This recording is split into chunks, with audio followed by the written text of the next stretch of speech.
C'est un coup dur pour les municipalités de la province.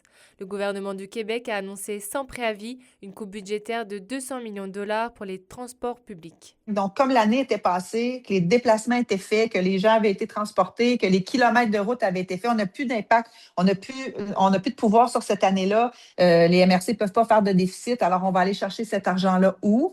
Est-ce qu'on va devoir revoir des trajets, diminuer des fréquences, modifier un système de transport qui est très, très populaire? Pour Rwanda, cela équivaut à 900 000 dollars. Au total, ce sont plus de 196 000 personnes qui ont utilisé le transport collectif gratuit en 2025. Le budget a déjà été adopté. Alors, comment on va devoir composer avec ce changement-là qui a été sans préavis, d'abord, là, je le rappelle, ça a été sans préavis. Le gouvernement du Québec nous impose ça. On va continuer les démarches sur le plan politique avec nos partenaires, dont l'UMQ. Le maire de Rwanda précise également que c'est une aide non négligeable pour les nouveaux arrivants.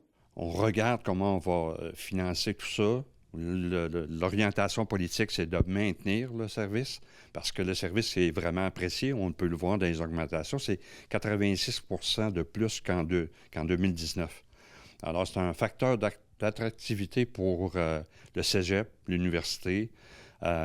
C'est une lutte aussi là, à la pauvreté. L'Union des municipalités du Québec s'était rendue à Rwanda pour discuter de cette coupure. L'UMQ dénonce justement des décisions gouvernementales très paradoxales. Il y a une OGAT spécifique qui est dédiée à l'amélioration des quartiers, de la qualité de vie des gens, qui est liée à développer un transport collectif structurant.